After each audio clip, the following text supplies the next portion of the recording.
Nandito na kami malapit sa school ng anak ko. Ito yung school niya dito mga kabayan, no? Medyo luma lang to siya.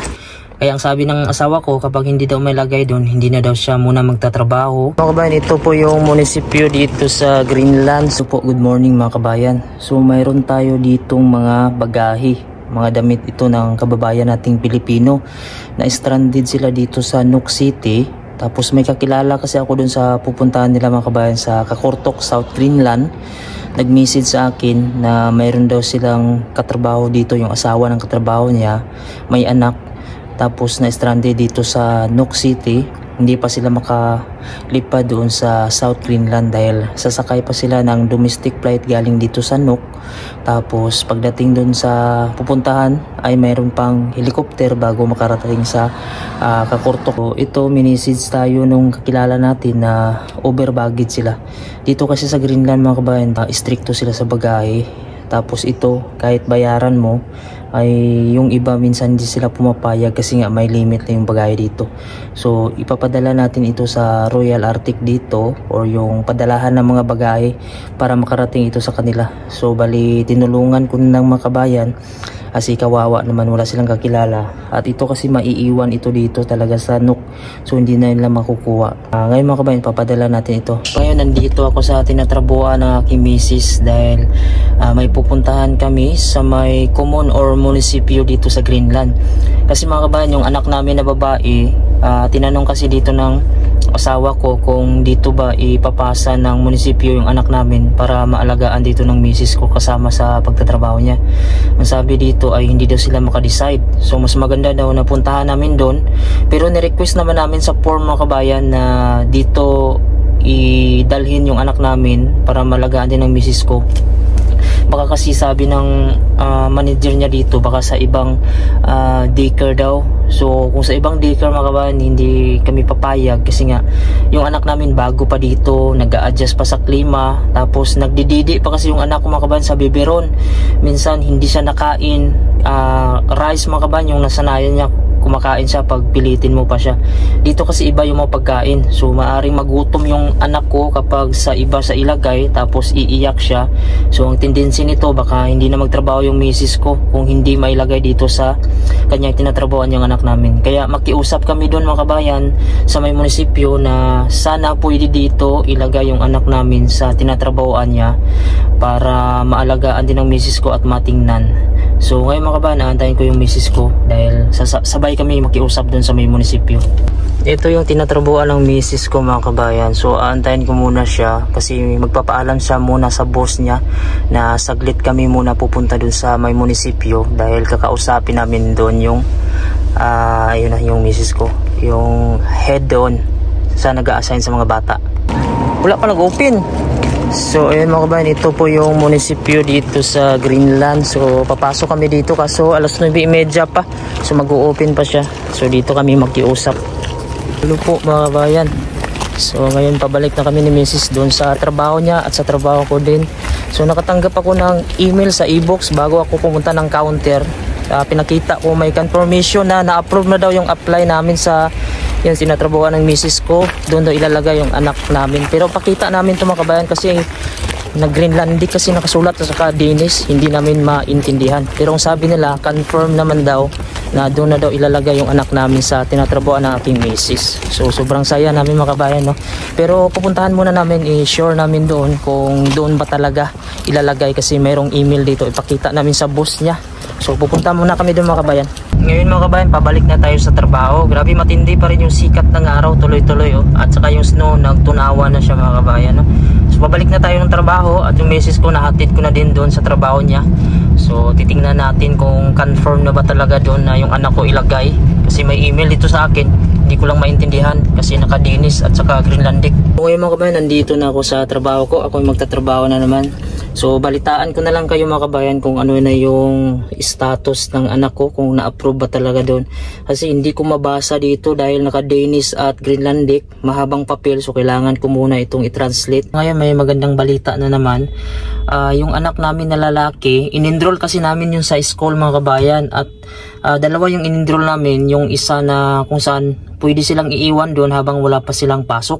So ngayon tumawag yung school kung saan kailangan daw namin pumunta doon kasama yung asawa ko. Titingnan natin doon mga kabayan kung ano yung status, kung pwede na ba namin iiwan yung anak namin doon na lalaki. Kasi yung anak namin na lalaki mga kabayan, kasama pa rin ng asawa ko dun sa work niya. So hindi naman pwede mga kabayan kasi mga maliliit naman dun. Kinonsider lang ng boss niya yun kasi nga kailangan nila yung asawa ko na magtrabaho dun. Kung hindi sana papayag yung boss niya, hindi sana magtrabaho yung misis ko dun kasi mag-aantay muna siya ng approval sa mga anak ko para maiwanan niya. Ang sabi kasi ng boss niya, kailangan niya daw yung asawa ko na magtrabaho dun at kinonsider lang nila na dalhin na lang yung mga anak ko dun kahit hindi pa na-approve. So ngayon mga kabayan, pupunta kami doon sa school, dalhin namin siguro yung anak namin at saka yung asawa ko. Magre-report kami doon kung ano na yung status ko. Ngayon nandito na ako ulit mga kabayan sa tinatrabaho ng misis ko. Tanghali dito, break time namin at break time niya din. Ayun mga kabayan, kasama ko yung asawa ko at saka yung anak ko.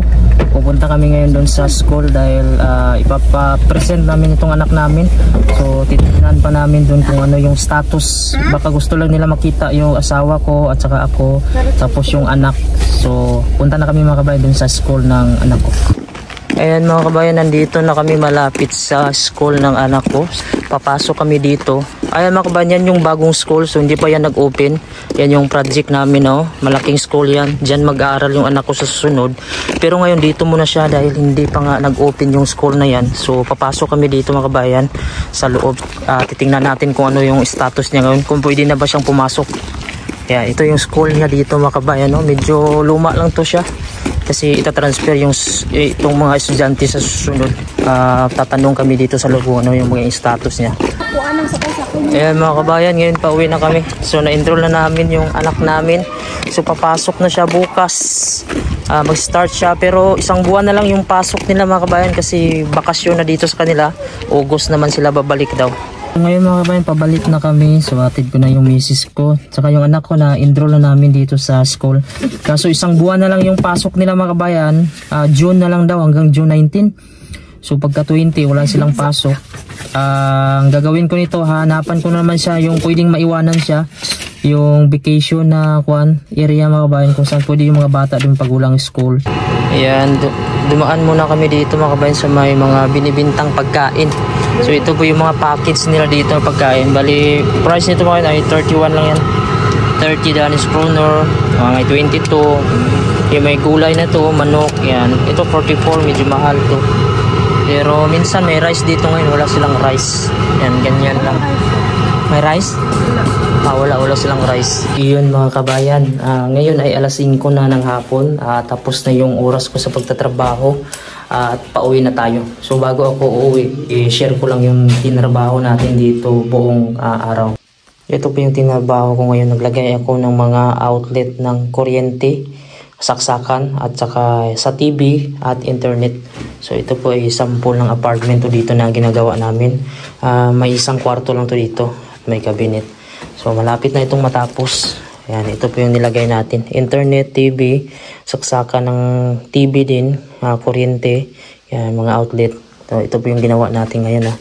Yan, ito po yung sample dito ng apartment na isa lang yung kwarto. Tapos may cabinet na. So pag ganitong mga style, medyo mahal itong ganito mga kabayan kasi modern type na to. Ganyan yan. Yan pa yung labas ng ginagawa namin. Ganyan yung style niya. Yan. So mga apartment na to hanggang 4th floor ito mga kabayan. Ito na po yung labas natin dito mga kabayan. Kukunti na lang yung snow, nasa gilid na lang. Pero dito sa mga gitna, nakikita na yung mga simento. So maganda yung panahon natin ngayon kasi may sikat ng araw. Ito pong labas ng construction namin. Wala na pong nagtatrabaho ngayon. Ako na lang at pauwi na din tayo. Yan, ito din ay sample din na isang kwarto to dito. So depende po. Mayroong 2 kwarto dito, may 3. Depende sa kailangan ng tao kung ilang kwarto yung gusto nila. Ayan, so ganito yung kalaki yung kwarto nila. Yun mga kabayan, bago ako uwi, since wala naman akong trabaho ngayon, tapos na yung oras kasi alas 5 na dito mahigit. Share ko lang yung nangyari nga sa status ng 2 kong anak. Parang gusto na ni Mrs. mo na hihinto sa pagtatrabaho at antayin na lang muna yung papel ng mga anak ko na lalabas na ma-approve. Ang nangyari, yung boss kasi ng asawa ko mga kabayan ay yung asawa ko talaga yung inaasahan niya dyan magtrabaho. Yung bago pa nga magbakasyon yung misis ko, sa Pilipinas, ayaw ng boss niya na matagal yung bakasyon ng asawa ko. Bakit daw mahaba? Yun nga sabi ng asawa ko kasi magpapakasal kami noon. So yung mga nanay ng mga bata, yung inaalagaan ng misis ko, ayaw din nila na magbakasyon ng mahaba yung asawa ko. Kasi yung asawa ko mga kabayan, siya yung inaasahan dyan, lalo na pag may mga bata na umiiyak, na gusto makipaglaro, tapos magluto, maglinis.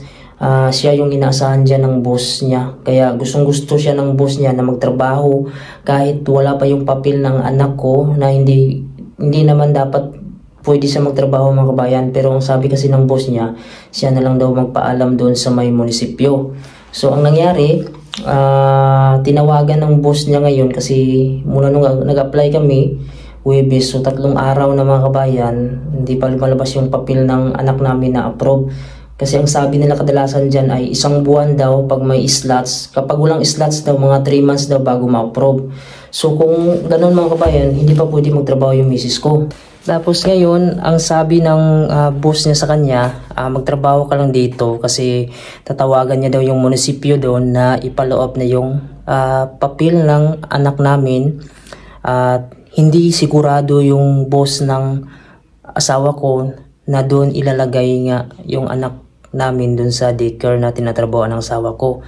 Kasi yung anak namin mga kabayan, hindi pa siya pwedeng iiwan kahit saan mga kabayan kasi umiiyak siya. Hindi titigil sa pag-iyak mga kabayan kapag hindi niya kami nakikita. Tapos hindi din siya kumakain mga kabayan. Nahihirapan kaming magpakain sa kanya kasi hilig lang siyang magdede. Pero pagka kami mga kabayan, bali nilalaro lang namin siya, nililibang siya namin para makakain siya. Kaya kapag mapunta siya sa iba mga kabayan, kapag wala yung misis ko, maaaring magutom yung anak namin, hindi makakain, panay iyak. So ang sabi ng asawa ko, sabi niya sa boss niya, kapag hindi doon mailagay yung anak namin sa daycare na tinatrabuhan ng asawa ko, baka titigil na muna sa pagtatrabaho yung asawa ko, tapos mag-aantay na lang kapag may slots dyan sa kanila. Tapos yun, pumunta kami doon sa may Kumon mga kabayan kanina. So magandang balita dahil nga pumayag naman yung munisipyo doon na doon ilagay yung anak namin kasi nakiusap kami doon sa may tinatrabuhan ng misis ko. So wala naman silang naging problema at inapprove naman nila. Siguro mga kabayan, napadali yung papel ng anak namin dahil tinawagan ng boss ng asawa ko yung munisipyo na kailangan i-follow up na yung papel dahil kailangan nila yung asawa ko doon sa pagtatrabaho. Naswertihan sa awa ng Diyos. Pumayag naman doon yung munisipyo. Ang nahirapan lang ako dito sa anak ko kasi hindi pa siya magaling talagang magsulat mga kabayan. Mag-grade 2 na siya pero medyo mahina siya kasi mga kabayan. Tapos hindi siya magaling mag-English, konti lang yung alam niya. Dito kasi yung gamit nila dito ay una-una talaga ay Danish, tapos Greenlandic, tapos English. Kaya hindi ko alam kung paano maka-adjust dito yung anak ko na lalaki. Sanang matuto siya dito at hindi siya ma-bored dito. At medyo may pagkalikot yung anak ko. Medyo pinakabahan din ako mga kabayan kung paano siya mag-adjust dito. Baka mawalan siya ng gana ba. Dahil hindi pa nga siya makapag-communicate sa mga kausap niya. Ayun mga kabayan, ito na yung pinakamasayang araw kapag tapos na yung trabaho natin sa buong araw, no? Tapos uuwi tayo na may nag-aantay sa atin na pamilya. Ayan, nandito na tayo malapit sa bahay mga kabayan. So napakaganda ng panahon ngayon, no? At grabe yung araw. Walang patayan ngayon yung araw. Hindi siya sobrang lamig. Masarap yung lamig. Tapos kayang-kaya lang.